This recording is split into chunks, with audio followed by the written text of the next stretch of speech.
Hey, how's it going, y'all? So somebody requested that I did a complete build update on my car. So I figured I would just run through pretty much everything that I've done to it since I got it. Um, so it's a 22. I got it when they first came out, and I have 21,000 miles on it now. No issues, no complaints except for the squeaky driver's seat, which one of these days I'll replace it. So everything that I've done to it so far, for the exterior, it pretty much went from the dealership straight to the body shop. I knew before I purchased it that I wasn't going to be able to stand the black cladding. So for the exterior, I had the side skirts paint matched. I had the tint done, paint protection film put on the whole front quarter.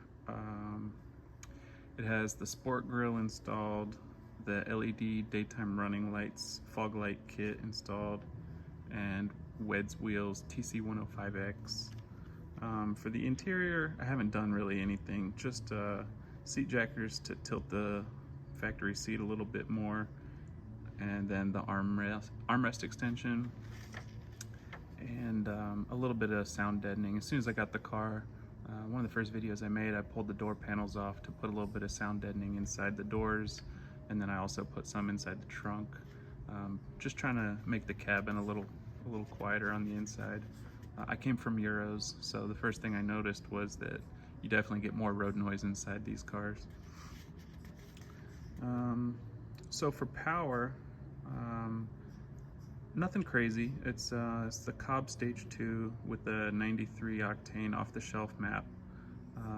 I will say that Cobb put a lot of time into developing that map. I helped a little bit. So you don't have to run out and get a Pro Tune. That being said, there's still plenty of power you can make.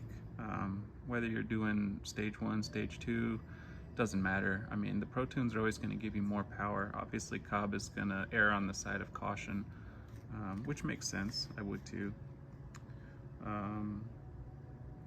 And then I also had the Perrin oil cooler. I installed that so that I could track this thing and keep my oil temps down. Also have a bunch of lighting upgrades. Nothing, no like fancy underglow or anything like that, but I made a separate video. Feel free to check that out, talking about the different lighting upgrades. For the drivetrain, it has the Group N pitch stop mount and the Group N transmission mount, and Torque Solutions diff bushings. A couple other things that are done. So for weight reduction, I have a carbon fiber drive shaft in there from the drive shaft shop, an anti-gravity lithium battery, and then I also worked with DBA to work on getting the STI brakes to fit onto these. So this is the VA STI brakes on the VB. For suspension, I have the Cygnus X1 Motorsport coilovers with the upgraded long travel option, concave option, and 9K Hyperco springs. So that's pretty much the rundown. I just took some notes so that I could read off. I knew I would forget stuff if I didn't. I'll do a quick walk around. I just gave it a bath, so I figured this was a good time to take a video.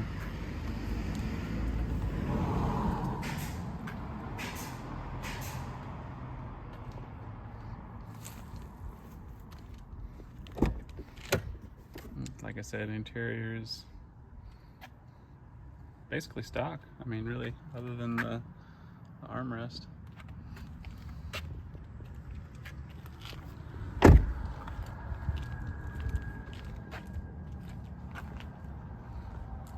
I forgot to mention the Cobb stainless catback.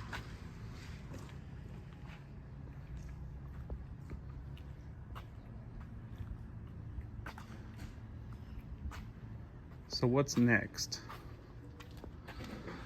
Well, what's next is something I mentioned in another video. I am about to have this third bay converted into a high lift where the door will go all the way up against the ceiling so that I can install a 4-post lift in here.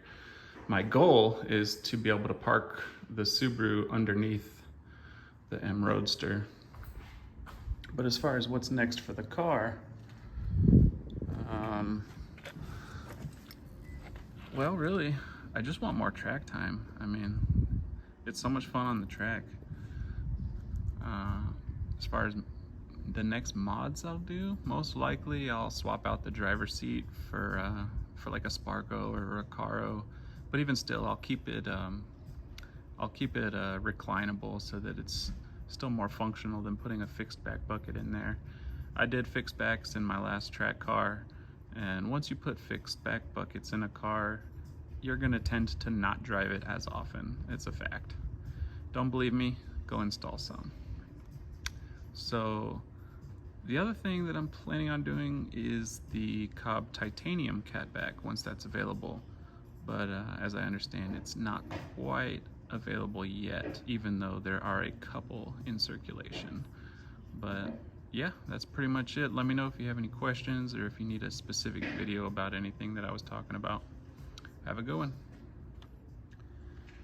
And one last thing, I had meant to make a video about the suspension a long time ago, and I just never got around to it. But for all of you watching out there, you've probably seen that there is a little bit of drama surrounding Cygnus performance coilovers. Mine have been phenomenal, and every interaction I have had with Jeff has been fantastic. So I don't know how all the drama started. I don't know, and I don't care. What I can say is that ever since I installed these coilovers, I've had tons of compliments on how well the car rides. People saying it doesn't even feel like it's a lowered car. It feels so much better than stock. It handles so well.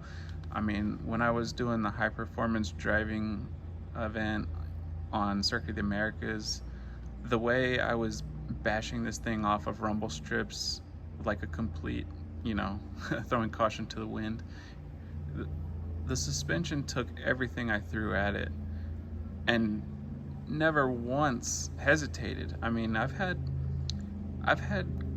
coilovers ranging from like a couple $100 all the way up to several thousand on my last track car. And if you're looking for coilovers and you saw some negative comments about Jeff Cygnus and you think, I'm not gonna call him, I'm not gonna message him, do yourself a favor and talk to the guy. He eats, sleeps, and breathes. He lives suspension. He can answer any question, and he doesn't have any kind of obligation. So it's like, there's really no reason not to talk to the guy if you have real questions and want something more than just someone on a Facebook group who is promoting the products that they sell.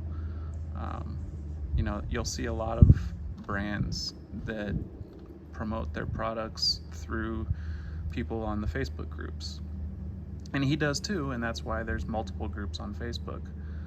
But if you actually talk to the guy, I would not hesitate to reach out and order suspension from him again. In fact, I've bugged him after the fact, after I bought these coilovers, because I have some KWs on another car, and these are just better. I mean, just going through the canyon, just daily driving, I mean, all around, I've been nothing but happy with these coilovers. So take that with a grain of salt. I'm just one person, but I would buy them all over again. I wouldn't even think twice, and I probably will buy more from him in the future. So have a good one.